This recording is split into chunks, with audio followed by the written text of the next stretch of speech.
tudo bem? Estamos começando mais um CRA Entrevista, hoje falando sobre gestão no esporte. Vamos começar o programa se inscrevendo se você ainda não for inscrito aqui no canal. Então aproveite esses momentos iniciais, se inscreva aqui no canal a serviço da administração para você receber diretamente ou no seu tablet, no celular, no computador, os melhores conteúdos sobre administração. Se você se inscreveu, não esqueça de ativar as notificações para você também receber tudo sobre as nossas produções. Nos siga nas redes sociais e, claro, deixe os seus comentários, não só nas redes sociais, como aqui também nos nossos vídeos, compartilhando os links. Enfim, vamos manter essa interação, essa interatividade, porque isso é que faz com que o YouTube entenda que o nosso canal ele é relevante e aí sim ele vai ser difundido para muitas pessoas e o nosso conteúdo, os nossos conhecimentos chegarão a mais pessoas.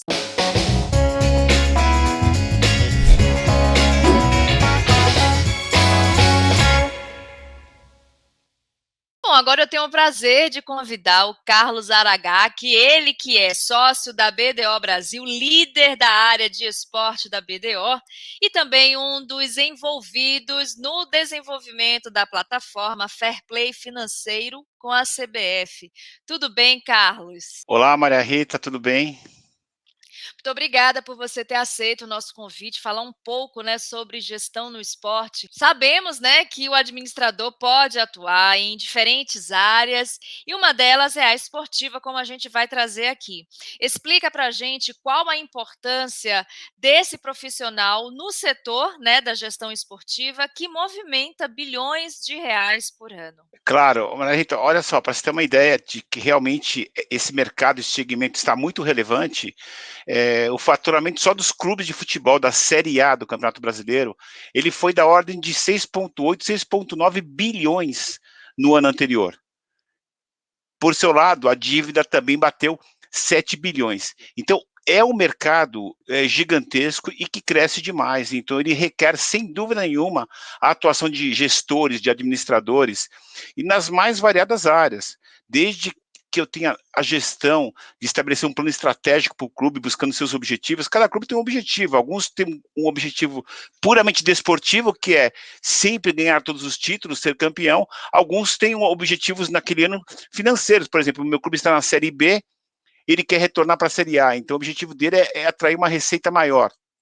Mas também, além de plano estratégico, o administrador ele vai atuar em governança corporativa, que também é muito importante para esses clubes que precisam se tornar profissionais, trabalha também em orçamento, e é fundamental para que se atinja o objetivo estratégico, que se elabore um orçamento realista e não fantasioso, e também o fluxo de caixa, né? Uma vez que os clubes são altamente endividados aqui no Brasil, o fluxo de caixa é algo que deve ser perseguido dia a dia. Então, a ramificação realmente é muito grande para o administrador. Bom, você já tem mais de 20 anos, na carreira de gestor esportivo. Conta pra gente, como é que você se interessou por essa área e como foi seu início, para quem até está nos assistindo e já tem a pretensão, já quer atuar também como gestor esportivo. Bom, eu atuava em uma das 5 grandes empresas de auditoria.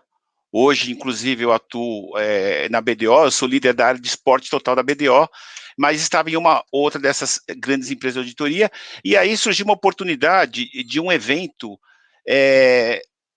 um investidor americano, ele queria investir aqui no Brasil.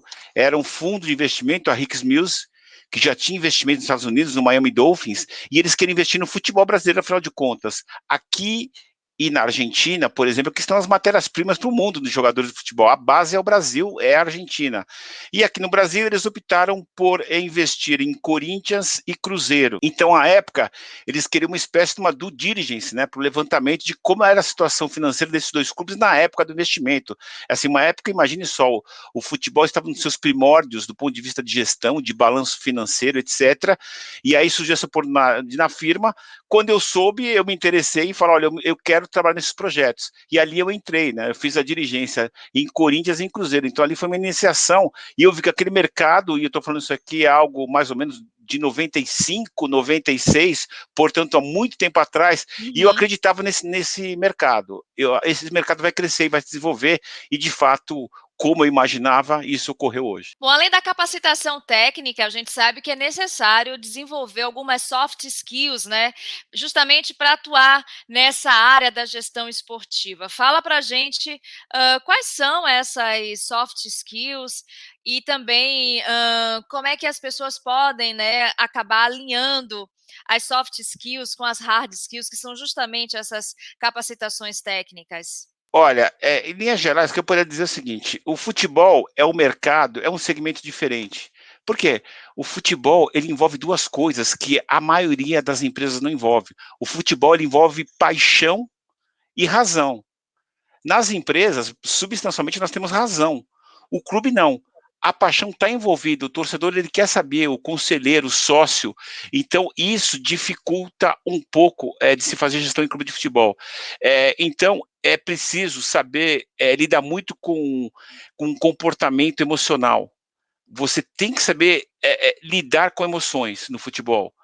Porque você planeja uma estratégia de que você faz um orçamento equilibrado, que você vai controlar os gastos do clube, vai controlar o orçamento para que você atinja suas metas, e aí no meio do caminho, no dia seguinte, você acorda no financeiro e percebe uma despesa gigante. O que é aquela despesa? Ora, o clube de futebol contratou um jogador de futebol caro, e aí alguém da área de finanças pergunta para o pessoal do departamento de futebol: como é que vocês contrataram o jogador sem falar com o financeiro? E aí lá se foi todo o plano estratégico de orçamento para o espaço. Eu diria que emoção é fundamental. Resiliência também. Eu acho que a resiliência, porque a pressão é grande, um CFO, eu costumo dizer isso, ou um CEO, ele é cobrado na empresa, na companhia aberta, pelos resultados trimestrais, ou pelo resultado anual. Já num clube de futebol, uma entidade desportiva, ele é cobrado toda quarta-feira e domingo, porque se mistura o resultado do futebol com a gestão. Sim. Então, você precisa ter muita força, a resiliência para aguentar isso. Eu, propriamente, falo de resiliência porque eu lembro a época que eu fiz auditoria no Corinthians, quando eles tinham uma parceria com o MSI, um fundo de investimento, e aí isso aí virou até caso de polícia, então você tem que estar muito forte. Outro ponto importante nesses skills que eu vejo é a gente sempre ter atitude positiva. E eu falo para você, eu já passei por tanta coisa no futebol, desde lá de 1995 até hoje, e que se você não encara o futebol positivamente, você já abandona no primeiro ano. Uhum. Você não quer mais ficar na indústria. E, graças a Deus, eu não abandonei. Eu segui e falo, é uma indústria de 7 bilhões e que cresce a cada ano. E, finalmente, acho que talvez mais um skill importante seja a motivação. Você tem que acordar e viver o futebol e estar sempre emocionado. Você separa aquela. Meu time pode ter tomado de 4-0 ontem, mas hoje é outro dia. Eu tenho que pensar no dia seguinte na gestão e no profissionalismo e caminhar lá com o futebol, entendeu? Então, eu acho que motivação também é parte integrante desses skills. Você acredita que é mais complicado você trabalhar como gestor esportivo no time do coração? Como é que fica isso? Você já passou por essa situação, por exemplo? Nós temos que saber separar, de novo, paixão e razão, principalmente nessa Uhum. área de finanças. O que eu percebo em clubes de futebol, em que nas áreas de gestão, na área, no departamento jurídico, você tem profissionais que não são torcedores daquele time, são torcedores às vezes de rivais. Quantas vezes eu peguei gente na gestão do Vasco que é torcedor do Flamengo? Ou um dos advogados brilhantes da área trabalhista do Corinthians, ele é São Paulino. E Olha. por aí vai. Ou seja, você tem que saber ter este equilíbrio emocional de não misturar a paixão versus a razão. Bom, você já falou, né, que atuou na auditoria do Corinthians, e eu queria saber um pouco como é que é esse trabalho, né? A gente sabe que fazer auditoria em uma empresa é uma situação bastante complicada, e eu imagino que fazer auditoria em um time, né, seja ele, né, de futebol, de vôlei, de basquete, também não seja lá muito fácil. Conta pra gente como é que é a rotina, né, dessa auditoria, o que é que acontece, se ela é muito diferente da auditoria que a gente conhece mais por conta das empresas. Olha, em linhas gerais, o processo de auditoria, ele segue normas da profissão. Então, ele não muda com relação ao processo, ele muda em relação ao business, ao mercado, ao cliente. E, como eu falei, o futebol é um business diferente. Em linhas gerais, eu diria que 70% do business é como de qualquer empresa.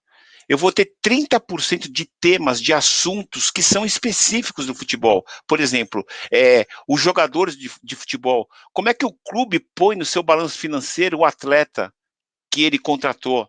Então, os atletas são a parte específica do futebol. Os contratos específicos, como o contrato de transmissão, como é que eu vou ter o controle, como é que eu vou saber o fluxo de caixa de um contrato de transmissão e a própria folha de pagamentos, porque no futebol você, além de ter os atletas que são CLT, como em qualquer regime, você tem os atletas que recebem por imagem. E isso foge muitas vezes de qualquer empresa. Então, eu diria, 30% você tem que conhecer um pouco do mercado, conhecer um pouco dos jargões para se adaptar, e o resto não, é como qualquer empresa, clube de futebol, e mais ainda, né? Isso estou falando de Brasil, onde 99% dos clubes são associações. Se estivéssemos na Europa, praticamente em toda a Europa, com algumas exceções, os clubes são empresa. Aliás, está aí o projeto de SAF, que é a Sociedade Anônima do Futebol, já aprovado pelo Senado, pela Câmara, sancionado pelo presidente Jair Bolsonaro, e que entra em vigor agora, com a possibilidade que os clubes se transformem em empresas.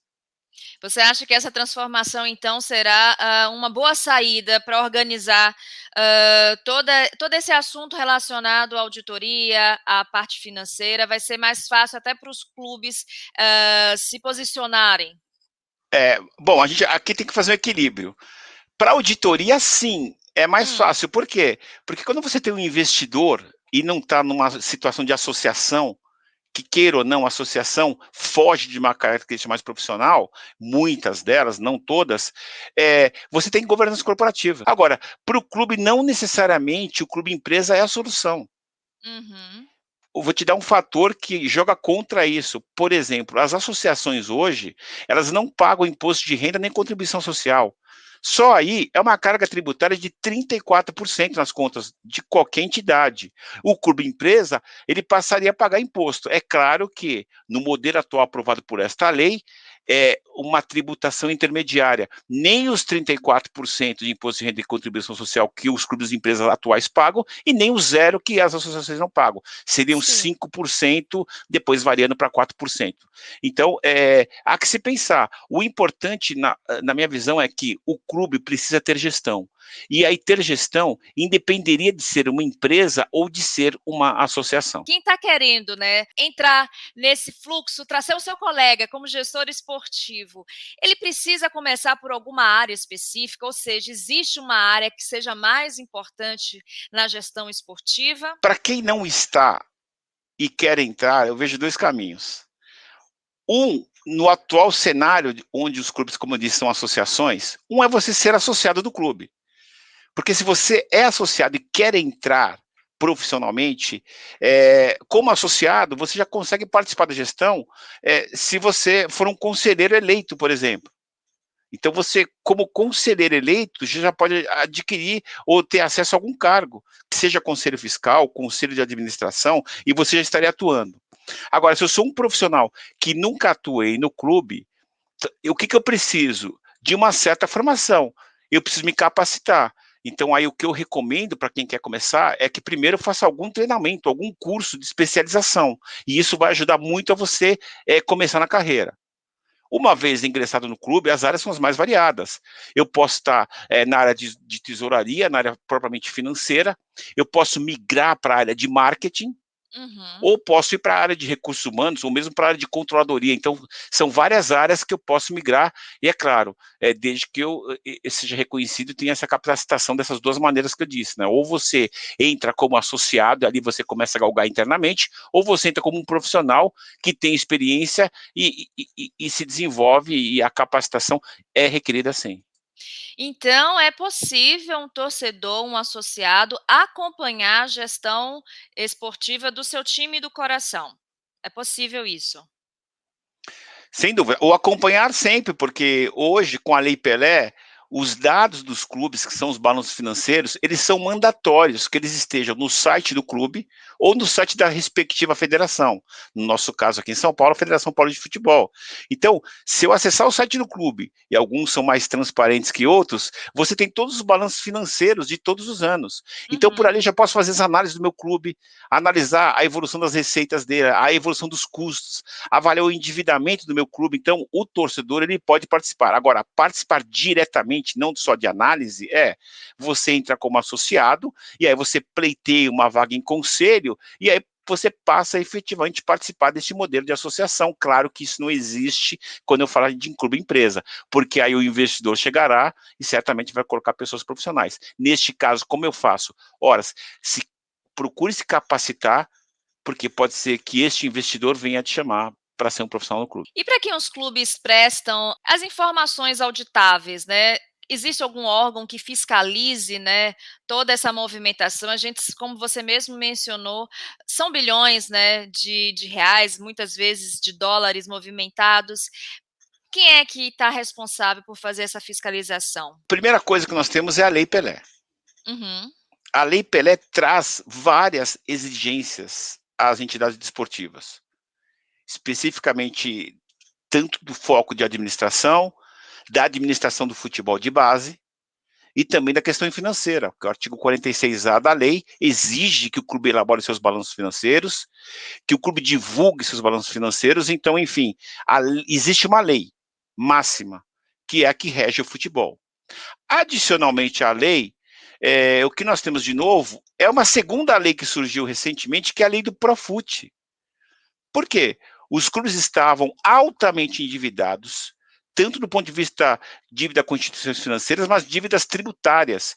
Então, os parcelamentos eram requeridos para que eles conseguissem saldar sua dívida tributária atrasada com o governo. FGTS, INSS, Imposto de Renda na Fonte, entre outros. Com isso, surgiu a lei do Profut, que veio o quê? Trazer o parcelamento dos clubes.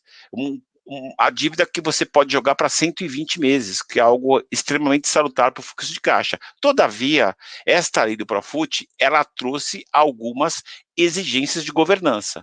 E quem fiscaliza os clubes que têm o Profut é a autoridade pública do Profut, que chama-se APFUT. Então, além da Lei Pelé, os clubes que pegaram este parcelamento chamado Profut são fiscalizados por entidade que é a APFUT. Finalmente, o novo stakeholder fiscalizante é a CBF, Confederação Brasileira de Futebol, porque existe o projeto de licenciamento de clubes e também o projeto de fair play financeiro, esses exigidos pela FIFA a partir da nova gestão Infantino 2016, e o licenciamento e o fair play financeiro são regras que os clubes devem seguir, e eles respondem indiretamente à FIFA, respondendo à CBF. Inclusive, você falando da CBF, tem uma cartilha, né, que idealizada junto com a CBF e outras entidades, que padroniza as práticas contábeis e o fair play. Eu gostaria que você falasse primeiro, Carlos, sobre essa cartilha, de que forma essa cartilha também está auxiliando na gestão esportiva, e aí, na sequência, pedir para você falar um pouco sobre a plataforma Fair Play. Com relação à cartilha, é o seguinte, os clubes de futebol, por conta dessa Lei Pelé, desde 1998, são obrigados a apresentar os seus balanços financeiros. Ocorre que os balanços de clubes eram as coisas mais absurdas que eu podia imaginar.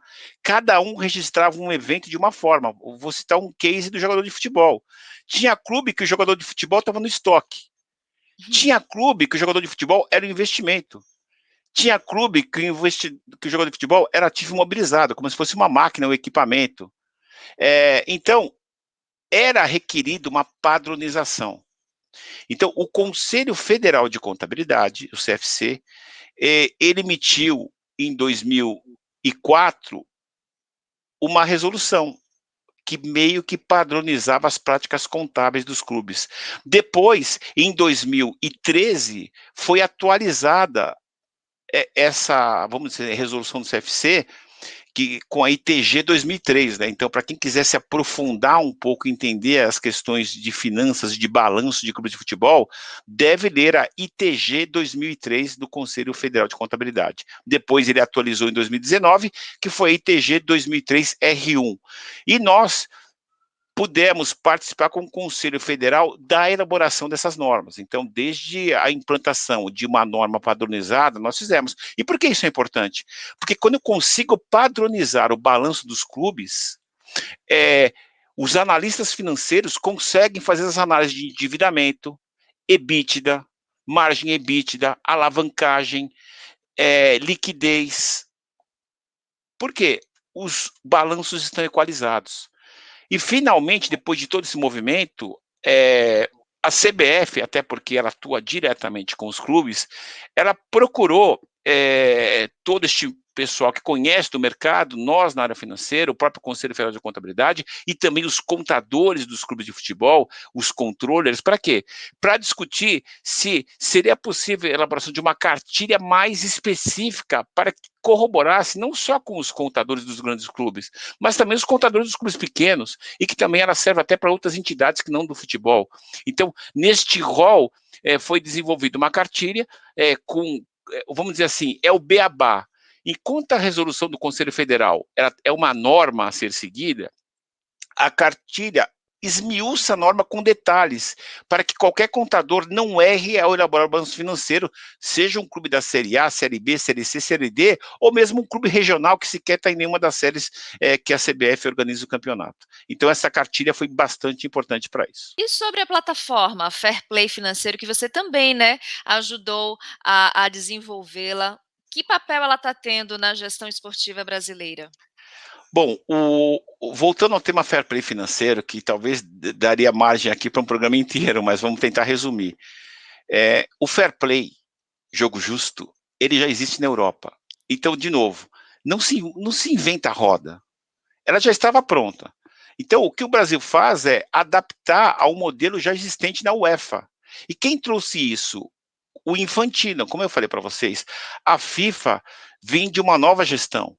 Eu via de um passado tenebroso com Joseph Blatter, os escândalos da FIFA na Suíça, quando foram presos, inclusive, representantes da CBF que estavam junto naquela reunião na Suíça. Então, o Infantino traz uma nova FIFA buscando o quê? Governança e transparência. E entre os tópicos de uma nova FIFA, que ele lançou o FIFA 2.0 em 2016, ele trouxe o licenciamento e o fair play financeiro. A partir daí, a FIFA exigiu isso de todas as confederações.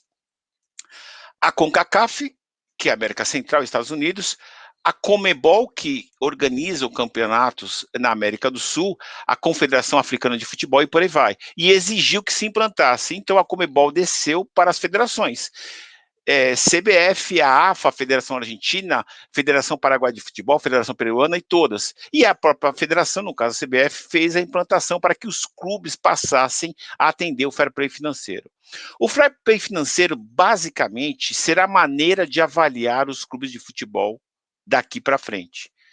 Quando eu falo daqui para frente, estou falando desde 2018 iniciou o projeto. 2019 ele estava começando a consolidar, mas infelizmente nós tivemos a crise da pandemia, do Covid-19 em 2020 e 2021, atrasou um pouco o processo, estamos retomando o processo agora. E, em linhas gerais, os clubes, eles recebem um rating. Este rating é calculado com base nos balanços financeiros dos clubes. Então, o nosso papel da BDO foi auxiliar a CBF na elaboração, na construção de uma plataforma. Nesta plataforma, todos os clubes da Série A e Série B, eles alimentam a plataforma com seus dados de balanço financeiro. Então, uma vez alimentados os balanços, eu tenho condições de fazer as análises de balanço, que são esses índices que eu falei um pouco mais atrás. Qual é a liquidez, qual é o endividamento, qual é o EBITDA, qual é o EBITDA recorrente, qual é a capacidade de investimento do clube.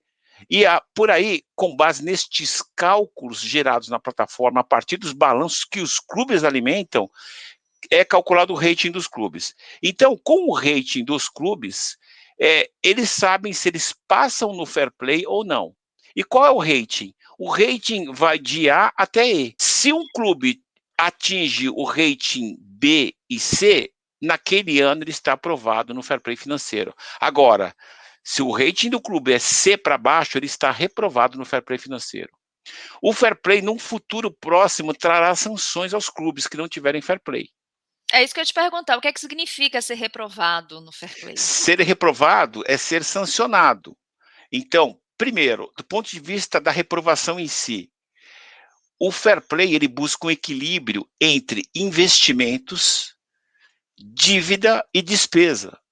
Ou seja, os clubes devem trabalhar para reduzir o seu endividamento e também para reduzir as suas despesas e custos. Porque se você trabalha para reduzir endividamento e custo, vai sobrar dinheiro para quê? Investir. Investir em atletas, investir em construção de centro de treinamento, investir em construção de arena, que vai gerar receita novamente para o clube. O que acontece hoje, porque os clubes são endividados, eles investem mais em jogador do que podem. Investir mais do que pode, a dívida aumenta. E às vezes o investimento não se paga. Então o fair play quer esse equilíbrio. Então o cálculo do rating, ele demonstra através de índice de balanço se você está muito endividado, se você tem muita despesa, se você gastou demais em dividendos. E aí que saem essas notas de A e E. Se o clube tirou B para A, ele está aprovado. E o clube reprovado de C para E? O que vai acontecer no futuro? As sanções, elas vão das mais simples, advertências, punições como multas, até que cheguem às mais elevadas. Por exemplo, um clube fica proibido por um período de registrar jogador. E você quer ver um dirigente de futebol nervoso, ele não poder contratar jogador. Ainda mais porque a pressão é grande. Sim. Até a punição mais grave, que é o clube ele perder a licença daquele ano e não participar de uma competição.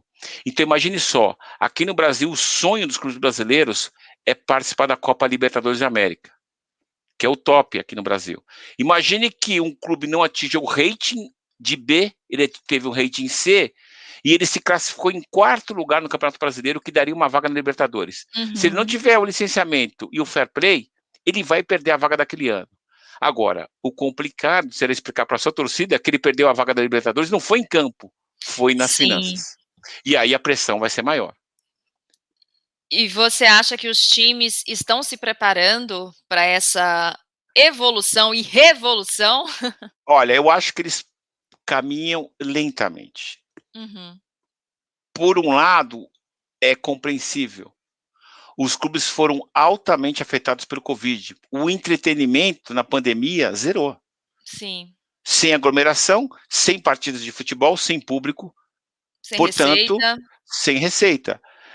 Então, esse é o lado positivo. Agora, o lado negativo é que, sinceramente, os projetos só andam com força quando você tem punição. Queira ou não. Infelizmente, E né, isso cara? não é uma coisa de Brasil. Vamos para os Estados Unidos em 2001.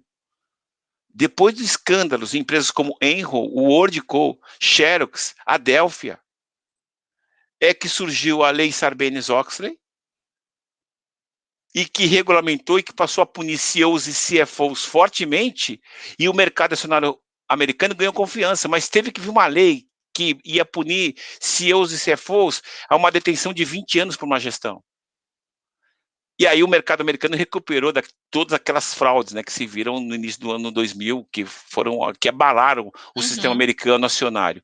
Então a gente entende que aqui também é muito parecido. Hora que um clube começar a ter dificuldade de fazer o registro de um atleta que ele quer contratar e não consegue, olha, por 2 anos você só vai poder usar os seus jogadores da base, você está proibido de contratar atletas. Olha a pressão da torcida. Imagine só, a Copa do Brasil hoje também é muito almejada, porque a premiação da Copa do Brasil é fantástica, em termos de caixa para o clube é algo fantástico. Agora imagine o clube ser proibido de ter essa receita, você não participa da Copa do Brasil porque você não teve fair play financeiro. Então eu acho que quando este caráter temporal, que agora é educativo, passar ao punitivo, os clubes vão abraçar com muito mais força o projeto de fair play financeiro. Bom, e tomara, né, que dê certo, tomara que os clubes consigam, né, em tempo hábil se readaptar a todas essas mudanças que só vão fazer bem, né, para o setor, para a torcida, para os brasileiros. A gente sabe que, infelizmente, a gente acaba vendo o nosso futebol, né, com manchetes negativas, escândalos sendo relacionados, e isso impacta diretamente na imagem, não só do time, mas também do futebol no Brasil e no mundo todo. Então, eu gostaria de falar com você agora, Carlos, um pouco sobre de que forma a gente pode, através da gestão esportiva, trazer um pouco mais de um futebol sustentável, né? A gente fazer uma gestão esportiva sustentável dentro dos times de futebol. A gente está meio que focando, né, nos times de futebol por conta da gente saber que é a maior paixão, mas a gente sabe que a gestão esportiva também ela se dá em outros esportes, né? Voleibol, basquetebol, mas vamos, por enquanto, falar do futebol. Como é que você acha que é possível, né, a gente conseguir desenvolver uma gestão sustentável esportiva aqui no nosso país? Começaria por essas legislações, por essas questões mais burocráticas, digamos assim, mais regimentais? Bom, eu acho que ela é parte integrante, sim, as leis são, a Lei Pelé, todas as leis que eu citei agora são um Uhum, arcabouço importante e o fair play financeiro, para mim, é o máximo do que pode corroborar. Porque o que busca o fair play financeiro? Ele quer que os clubes trabalhem com equilíbrio, é, que você tem um endividamento menor, paga seu endividamento, ou seja, o que é pagar o endividamento? É pagar os atletas, é pagar a comissão técnica, é pagar os funcionários, é pagar os fornecedores, é pagar as suas contas, e que os clubes procurem equilibrar os seus gastos. Feito isso, você passa a ter um caixa de sobra para investir. Então, em linhas gerais, o fair play busca esse equilíbrio, o que torna os clubes melhores. Agora, tirando essas questões legais, esse marco regulatório, você tem bons exemplos de como a governança, de como a gestão é importante. Eu vou citar dois. Um que é uma associação sem fins lucrativos e outro que é um clube empresa hoje. A associação, que, por exemplo, é vista como a principal, o top de linha aqui no Brasil, é o Flamengo. O Flamengo é um clube bem gerido, bem administrado. Ele atacou o seu endividamento. Hoje o Flamengo tem uma dívida muito baixa e por isso que o Flamengo consegue investir e trazer os atletas de ponta que o Flamengo tem.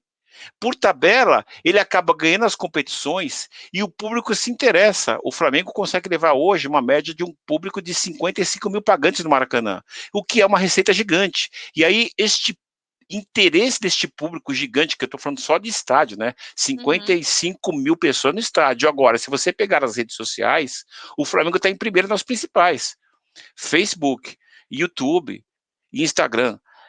E isso começa a atrair o quê? Os patrocinadores, porque é uma torcida gigantesca. Então, é uma cadeia que vai crescendo.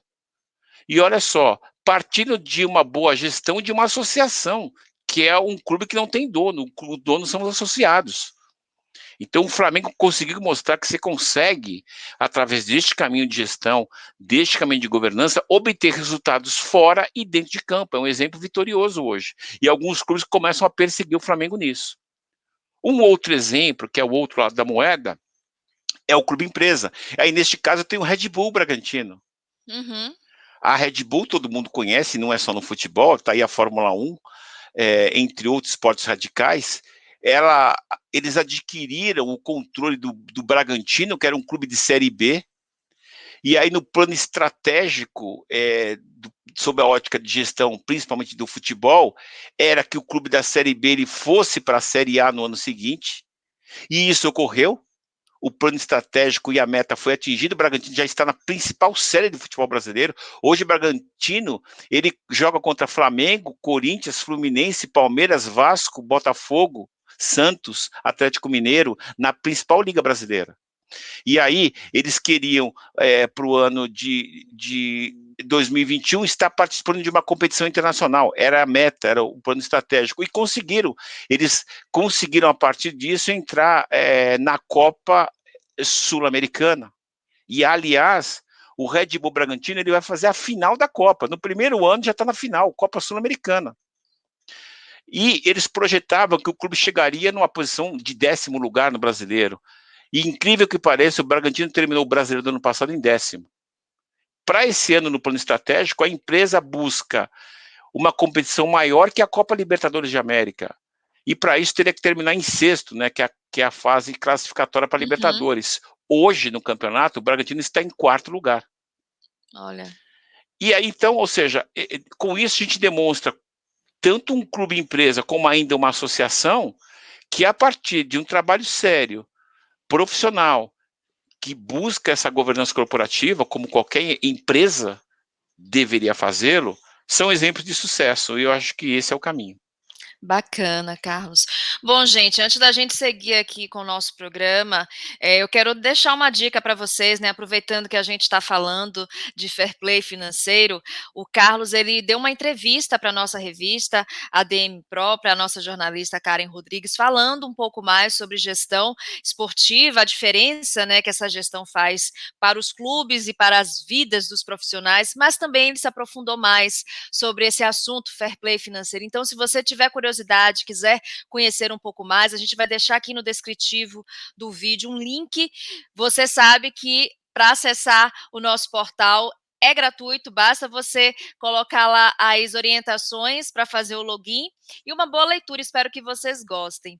Bom, Carlos, a gente sabe que estamos caminhando, pelo que você está nos contando, estamos caminhando para um lado positivo dessa organização, né, dos times, principalmente dos times de futebol, por conta de todos esses marcos regulatórios, mas a gente sabe que ainda alguns erros são cometidos. Aí eu queria saber de você o seguinte: cita para a gente algum erro que ainda é cometido na gestão esportiva e se esse erro é por conta de falta de conhecimento, ou seja, falta de uma equipe preparada para fazer essa gestão, ou já é um costume mesmo?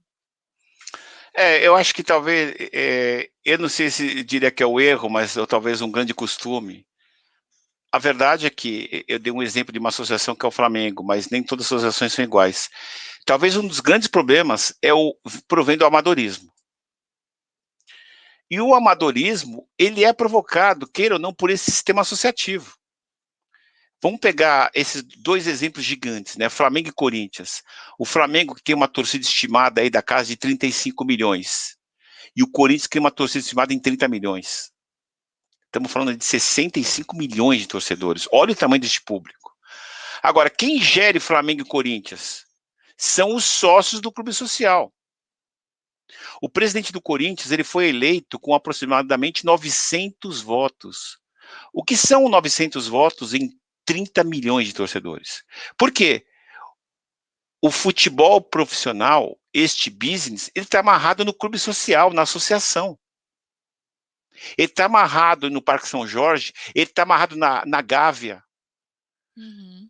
E isso, não necessariamente, isso é histórico, é cultural, como você até colocou, uma maneira de gestir associativa.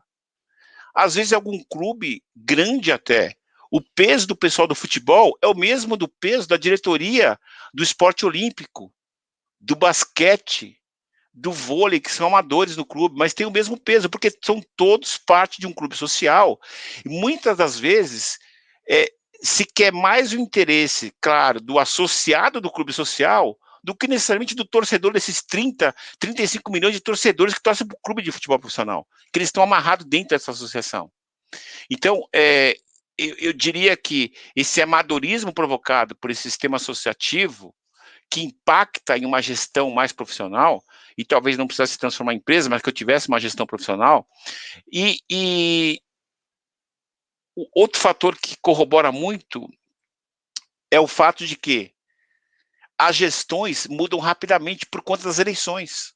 Então você tem um clube que está com uma gestão em 3 anos, de repente entra outra com uma cabeça totalmente diferente da anterior. E às vezes o plano diretor do clube fica para trás, porque ele entra com novas ideias, coloca um novo time, e muitas vezes se colocam pessoas que são amigos da gestão, não se colocam profissionais. Uhum. Olha, tem um cara que trabalhou numa empresa, ele trabalhou numa agência de propaganda e publicidade. Ah, legal, esse cara vai ser diretor de marketing. Aí você pergunta para esse cara, olha, você vai ficar no clube agindo no marketing? Não. De dia eu estou na minha empresa. À noite eu venho para o clube no final de semana. E aí o clube não é tratado como uma empresa. É como uma segunda opção. Então, não importa que ele trabalhe numa empresa de companhia aberta, listado de ponta na área que ele atue. Se ele ficar part-time no clube, ele não vai ajudar. Mas essa é a maneira de gestão de uma associação, que leva um pouco a este amadorismo que eu falei. Então, esse talvez seja o grande mal, aquilo que precisa ser aprimorado, seja ele transformando em empresa ou seja ele mantendo a associação. Bacana. Bom, Carlos, a gente está caminhando para o final do nosso programa, ainda tenho mais 3 perguntas, e a minha próxima pergunta, ela vai trazer um pouquinho sobre a gestão de outros esportes, né? A gente falou agora de basquete, de vôlei, a gente sabe que os esportes eletrônicos, né, estão aí ganhando cada vez mais espaço, inclusive times de futebol estão se alinhando, estão se agregando, né, a esses esportes online, eletrônicos. Como é que você vê primeiramente, a gestão dos outros esportes, vôlei, basquete, se você acha que vale a pena investir o administrador que está querendo se inserir nesse mercado, começar até por esses segmentos, né, esportivos, e depois fala um pouquinho para a gente como é que está essa gestão esportiva do segmento eletrônico. Você tem acompanhado? Como é que você vê também como uma oportunidade de atuação do administrador? É, olha só, é, no momento a gente tem que falar, infelizmente, queira ou não, o carro-chefe é o futebol. Uhum, E isso talvez seja um dos grandes limitadores é, dos outros esportes. Porque onde é que estão os grandes contratos de transmissão? No futebol. Onde é que estão os grandes patrocinadores? No futebol. Onde é que está o público? É no futebol. Ah, mas a seleção brasileira de vôlei, quando joga em canto, o público vai. Sim, é um case isolado, seleção brasileira de uhum, vôlei. Certamente, onde o vôlei for, ele vai atrair patrocinador, vai atrair torcida. Mas e os times que jogam as ligas de vôlei? São igual à seleção brasileira? Não são. E o basquete? Então, infelizmente, o esporte não virou de massa, literalmente falando, massa que realmente vive, que transpira aquele esporte. Nós temos liga de basquete, que no caso, no futebol, nós não temos nem a liga ainda, está para ser a liga de futebol, e os clubes começam a ter uma autonomia diferenciada pela liga, mas quando você fala de uma liga de basquete, ou uma liga de vôlei, não tem força, e infelizmente, você vai ter o esporte do tamanho que você tem de patrocínio, de público, de transmissão, são as limitações, essa é a realidade. Assim que eu vejo hoje essa questão dos outros esportes. certo. E sobre os esportes eletrônicos, você tem visto com bons olhos? Olha, a verdade é que você no futuro não tem como não ver com bons olhos. Eu não tenho os dados expressos aqui das diversas fontes. Mas, por exemplo, já é sabido que a torcida do esportes já é maior que a do futebol. O que já é um dado que assusta. Teve Uhum, recentemente uma final daquele League of Legends, LoL, né? Que uhum. teve 99 milhões de pessoas assistindo a final. 99 milhões de pessoas. O que é isso? Você acredita que seja uma boa sacada, por exemplo, desses times, né, que estão patrocinando os esportes para até atrair esse público que teoricamente a gente quando fala assim, eu sou admirador do videogame, normalmente a gente acha que a pessoa não gosta, né, do esporte físico. Você acha que é uma boa estratégia de comunicação de marketing esses clubes, por exemplo, Flamengo, Corinthians, né, que inclusive mantém eles patrocina até os centros de treinamentos dos jogadores do esportes. Como é que você vê isso? É uma boa saída? Ó, Maria Rita, primeiro eu vou fazer uma limitação. Eu vou ter que limitar o tema, porque a limitação que eu faço é a seguinte: essa receita de esportes nos clubes de futebol de ponta que estão investindo, e mesmo a de streaming, Uhum, é muito baixa no futebol, baixíssima ainda.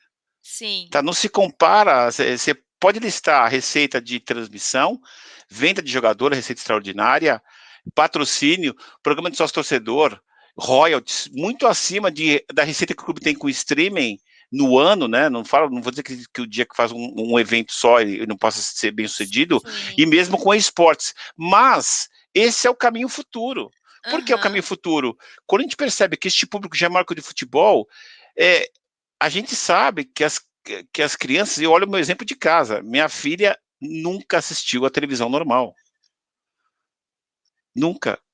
E eu já assisti, eu já mesclo com Netflix, é claro, né? Aham. Mas, por exemplo, a minha avó era 100% televisão, e 100% Rede Globo ou Silvio Santos. Uhum. Então, eu acho que não é só uma sacada.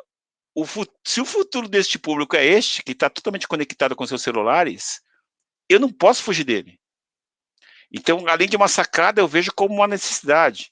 Da mesma forma, empresas que sempre poluíram, hoje fazem o patrocínio de programas de ESG, como se a vida inteira elas praticassem ESG. É Sim. necessário, só que hoje é necessário você estar com essa pauta à mesa. Se você ainda não está praticando com força, no mínimo você mostra, estou no caminho ESG. Não é verdade? Então E não é só você, uma opção, é uma e você, necessidade. e você tem visto essa pauta na gestão esportiva brasileira? Eu acho que o futebol está num passo atrás. O futebol ainda está buscando a governança que a gente está discutindo até agora, né? Governança para se gastar menos, para ter receitas, para poder ser Uhum. autossustentável, para separar o clube social do futebol profissional. Então, assim, a gente está engatinhando, está um pouco longe. Todavia, as ações de ESG têm sido feitas também no futebol, tá? Vamos falar que vamos de qualquer forma deixar claro, né, quando a gente fala que as ações têm sido feitas de ESG no futebol, mas não especificamente as ações voltadas ao ambiente, né, ao environmental, mas correção, por exemplo, a social já é um programa da FIFA lá de 2016, como eu falei para vocês, com o Infantino, novo presidente da FIFA, que por exemplo, a quebra da barreira do futebol feminino é a parte do social do SG. Quando que nós teríamos campeonatos brasileiros de futebol feminino no Sim. passado? Então, eu acho que na parte social já é um avanço. Né? E o mundo inteiro tem as ligas femininas agora. Por exemplo, uma das finais do Campeonato Brasileiro de Futebol Feminino foi feita na Arena Corinthians, Corinthians e São Paulo, para um público de mais de 40 mil pessoas, o que é fantástico, é público de futebol masculino. Maravilha. Então a gente fala, ó, pelo menos a gente sabe que, embora não seja algo organizado, como as empresas que querem entrar e respirar o ESG, nós temos isso. Na outra ponta do G, né, da governança, do governance, nós também temos uma certa atuação. Queira ou não, os clubes todos já elaboram balanços financeiros, alguns fazem relatório de administração, alguns calculam seus ratings espontaneamente. Então, na governança também estamos caminhando. Então, eu diria que só no environmental, que ainda não temos nada, mas sem ser algo organizado, sustentado, no social eu vejo alguns avanços e vejo também em governança. Bom, a gente está encerrando o nosso programa. Antes da gente dar tchau, eu vou te pedir uma dica ou dicas de algum livro. Pode ser relacionado ao nosso tema de hoje, como também pode ser um livro que tenha te emocionado, que tenha te motivado. E que dica você traz para a gente, Carlos? Olha, nossa, tem uma infinidade de dicas. Mais recentemente eu até comecei a ler o livro do Sócrates, um grande jogador de futebol, né? Mas eu recomendo para quem quer entrar na gestão. Para você entrar na gestão, você precisa conhecer um pouco de como é um clube de futebol. E para entrar na gestão e conhecer um pouco de clube de futebol, eu recomendo o livro do Rodrigo Capello, que é O Futebol Como Ele É. Porque aí o Capello, ele passa pelo bastidor histórico de vários clubes. Ele vai citando cada clube, contando um pouco da história, das gestões, a evolução. E eu acho que para quem quer entrar na área e se aprofundar, conhecer um pouco do bastidor da entidade na qual você quer fazer parte, eu acho que é interessante. Eu recomendaria esse livro, de novo, né, do Rodrigo Capello, O Futebol Como Ele É vendido, acho que pela Amazon, se salvo engano. Maravilha, grande dica. Eu quero te agradecer por você ter participado aqui com a gente, ter falado um pouco sobre a gestão esportiva. É um tema que a gente sempre recebeu aqui, pedidos, né? A gente sempre quis trazer esse assunto aqui para o nosso canal. Quem quiser te acompanhar nas redes sociais, acompanhar o que você está fazendo, né, para melhorar cada vez mais essa área, também, por que não dizer essa área da administração aqui no nosso país, como faz, LinkedIn, redes sociais. Olha, eu utilizo muito o LinkedIn, especialmente quando eu dou dicas de eventos que eu vou participar, porque eu até convido as pessoas a participar. Então, se alguém me seguir pelo LinkedIn, vai saber dos eventos, e também no Instagram, né? São os mais que eu uso. E me encontro à disposição de todos. Não sei se eu posso passar meu e-mail por Fica aqui, à vocês. vontade, fica à vontade. Carlos.aragaki, né, @bdo.com.br. Então, para quem participou, olha, Aragaki, você falou rapidamente no tema, eu queria discutir um pouco mais, debater, aí eu fico à disposição de todo mundo, ou seguindo essas duas redes que são as que eu mais atuo, dá para saber dos próximos eventos e participar de outros eventos, como esse aqui que eu estou participando com vocês no CRA. Bacana, Carlos. Mais uma vez, muito obrigada. E muito obrigada a vocês que ficaram conosco em mais uma edição do CRA Entrevista. Espero que vocês tenham gostado. Escrevam aqui nos comentários o que vocês acharam do nosso programa, quais são os assuntos, convidados, né? Outros assuntos, outros convidados que vocês gostariam de assistir aqui. E eu espero vocês no próximo programa. Não esqueçam de se inscrever aqui no canal e, claro, de ativar as notificações. Tchau, tchau. Não necessariamente um programa de TV tem tanto alcance, porque hoje em dia você dispersa a atenção em muitos outros canais, né? Então você tem um canal de TV, dentro do canal de TV você não tem mais só 5, 6 canais de TV aberto, você tem mais 50, 100, 150 canais de TV fechado, sem falar na internet, que tem todos os seus canais, todas as suas